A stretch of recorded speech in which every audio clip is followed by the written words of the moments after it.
এই পচা আলুগুলো কত করে কেজি কিনছেন? 50 টাকা কেজি। এত দাম আমরা কেমনে খাবো? আমরা গরিব মানুষ। এই আলু খাই 70 টাকা 80 টাকা করিয়া।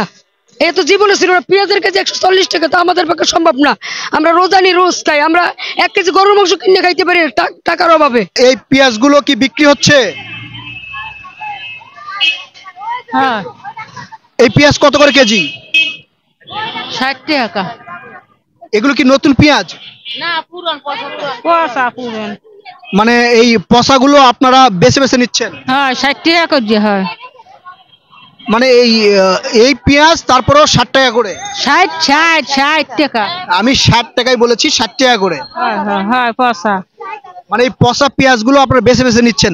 আচ্ছা, এর আগে কি, অর্থাৎ যখন এই আন্দোলনের আগে যে সরকার ছিল, ওই সরকার সময় কি এই ধরনের পচা পেঁয়াজ খেতে হয়েছে? মানে আওয়ামী লীগ সরকারের সময় ভালোটা খেয়েছেন, চলে না কিছু। মানে এখন পচা পেঁয়াজ খাচ্ছেন? হ্যাঁ। দাম। প্রিয় দর্শক, আপনারা শুনছিলেন সাধারণ জনগণের মতামত। এখানে দেখছেন পচা পেঁয়াজগুলো তারা বেছে বেছে কিনছেন, তারপরেও তার মূল্য 60 টাকা করে। অর্থাৎ ভালো পেঁয়াজ খাওয়ার মতো সামর্থ্য এখন সাধারণ জনগণের নেই বলে বলছেন তারা। 200 টাকা কেজি তেল। তেল 200 টাকা কেজি? হ্যাঁ, সব জিনিসের দাম। মানে আগের সরকারের সময় সব জিনিসের দাম কম ছিল? এত আসলে না, এখন বেশি।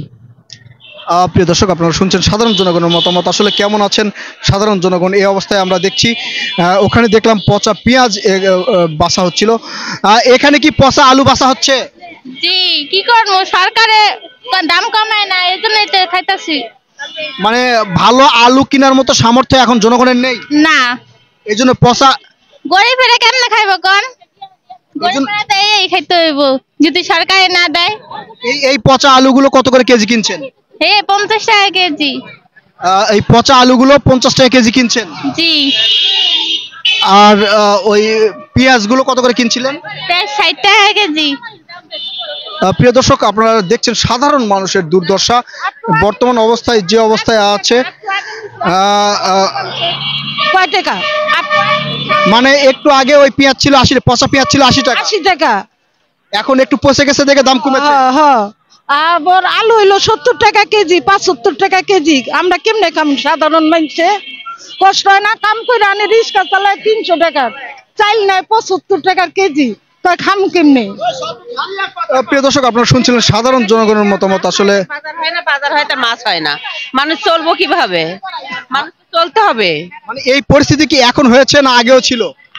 আগে ছিল, খাইতে পারছি, এখন তো একদম খাওয়া যায় না। 500 টাকা নিয়ে এসেছি, কয় টাকা ঘুরে লয়ে যাইছি, 100 কয় টাকা জানি আছে, 150 টাকা আছে, তাইলে খাইতে হইব।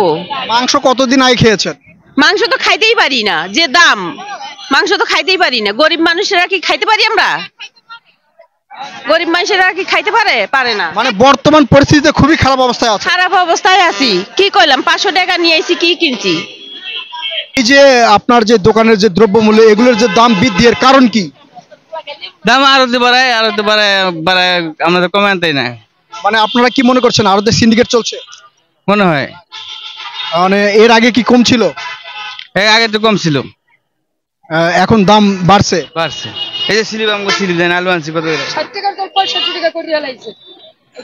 মানে এই স্লিপে আপনারা আলু কত করে নিয়ে আসছেন? এটা আনছিল 60 টাকা করে, আর একটা আনছি এটা আনছি 64 টাকা, এটা আনছি 64 টাকা, ওই যে 64 টাকা। আপনারা বিক্রি করতেছেন কত করে? এটা 65 টাকা বেশি। 64 টাকা করে নিয়ে আসে 65 টাকা করে বেচলে আপনাদের লাভ কি? লাভ নাই কোনো। এখন সার্বিক পরিস্থিতিতে আগের চেয়ে এখন দেশ খারাপ চলছে বলে মনে করেন? হ্যাঁ, খারাপ। আন্টি, আপনি কেমন আছেন? আলহামদুলিল্লাহ, ভালো আছি। এই যে দ্রব্যমূল্যের যে দাম, এই অবস্থায় কেমন আছেন? সমস্যায় আছি বাবা, আমার মতন গরিব মাসে বাসা বাড়ি কাজ করে খাই, আর কেমন থাকুন বলো। মানে এর আগে কি ভালো ছিলেন? হ্যাঁ, আগে ভালো ছিলাম, এখন অনেক খারাপ ছিল। মানে এই আন্দোলনের পরে নতুন সরকার এসে খারাপ আছেন? তো সব জিনিসের দাম, তেলের দাম, সবটাই তো দাম। এই সবকিছুর দাম বেশি, এই জন্য সাধারণ জনগণ একটু খারাপ আছে। হ্যাঁ, নিতে পারি না, নিয়া দুগা কিছু এক পা পেঁয়াজ নিতে পারি না। 20 টাকার পেঁয়াজ নেই, 4টা দেয় গন্যা। তো অনেক কষ্ট না আঙ্গ মতন মানুষের। মানে আগের পরিস্থিতি কি ভালো ছিল? আগেরটা অনেক ভালো ছিল, অনকারটা অনেক কষ্ট আঙ্গু কিনতে, খাইতেও পারি না। এক মোটা শাক নেই 20 টাকা, কলমি শাক। কিন্তু খাইতে তো পারছি কিছু। আগে কিছু খাইতে পেরেছেন, এখন খাওয়া খুবই কষ্ট হচ্ছে। অনেক কষ্ট হয়েছে কিনতে। এক মোটা শাক আগে নিছি 10 টাকা, তখন নেই 20 টাকা। আঙ্গুলিকা কষ্ট না, অনেকেই কষ্ট। প্রিয় দর্শক, আপনারা শুনছিলেন সাধারণ জনগণের মতামত। আসলে খুবই খারাপ পরিস্থিতির মধ্যে আছে সাধারণ জনগণ এই দ্রব্য মূল্যের দামগুলো নিয়ে। আপনারা এই অবস্থায় সাধারণ জনগণের মতামতের এই অবস্থায় আপনারা বিবেচনা করবেন আসলে দেশের পরিস্থিতি কেমন চলছে, কি অবস্থার মধ্যে আছে, কেমনভাবে জীবন যাপন করছে সাধারণ লোকজন। প্রিয় দর্শক, আপনারা দেখছিলেন সাধারণ জনগণের মতামত। আসলে অবস্থা খুবই খারাপ। আপনারা যদি একটু দেখেন, বিশেষ করে এটা সরকারের নজরে আসা উচিত। আবারও আপনাদেরকে দেখাচ্ছি পচা পেঁয়াজ, একদম পচা পেঁয়াজ, যেটা 80 টাকা করে কেজি বিক্রি হচ্ছে। এখন পচে যাওয়ার কারণে সেটা 60 টাকা করে বিক্রি হচ্ছে। আপনারা দেখলেন ওখানে পচা আলু বিক্রি হচ্ছে। সেই পচা আলুর মূল্য 50 টাকা করে। প্রিয় দর্শক, সাধারণ মানুষ কোথায় গিয়ে দাঁড়াবে, কোথায় যাবে, তারা কোন পরিস্থিতির মধ্যে যাবে, এই অবস্থায় তাদের কি করা উচিত বলে আসলে তারা বুঝতে পারছে না কি অবস্থা। এখন যেখানে শাক কিনবে সেই শাকের মধ্যেও অস্থিতিশীল পরিস্থিতি। আসলে এগুলো বৃদ্ধির কারণ কি, আমরা আসলে একজন ব্যবসায়ীর কাছে জেনে নিতে চাচ্ছিলাম। ভাই, বাজারে এই যে দ্রব্য মূল্যের দাম হঠাৎ করে বৃদ্ধি, এর কারণ কি বলে মনে করেন? এখন তো সরকার গেছে গা, মনে করে সব জিনিস বাইরে গেছে, কয় শেখ হাসিনা থাকতে বলে দাম কমবো। এখন তো শেখ হাসিনা গেছে গা, ডক্টরই শুনেছে হে আরো বেশি দাম বেড়ে গেছে গা। মানে মনে করেছিল যে শেখ হাসিনা না থাকলে সবকিছুর দাম কমবে, কিন্তু ডক্টর ইউনূস এসে দাম বেড়ে গেছে। তো এটা আসলে এই যে সাধারণ জনগণ হিসাবে আপনি কিভাবে দেখছেন, মানে কি করা উচিত? এখন মনে করে যে সাধারণ মানুষ ইনকাম করে 500 টাকা, খরচ হয় 1000 টাকা, আর বাকিগুলো আনে কোথা থেকে? এই জন্য ধার করে চলতে আছে। মনে করি জিনিসের দাম কমাইতেছে না, তাহলে সাধারণ মানুষ মনে করেন কমাইতো, তাহলে সাধারণ মানুষ খাইয়া শান্তিতে পাইতো, তাহলে জনগণ মানে সামনে ভোট দিতে পারতো। আপনারা সাধারণ জনগণের মতামত শুনছিলেন। প্রিয় দর্শক, সরাসরি আপনাদের জানিয়ে দিচ্ছি যে সাধারণ জনগণের যে পরিস্থিতি, এই পরিস্থিতিতে তারা খুবই খারাপ আছেন, মানে খুবই খারাপ, যার পর নেই বললে চলে। দ্রব্যমূল্যের দাম কমানোর দাবি সাধারণ জনগণের।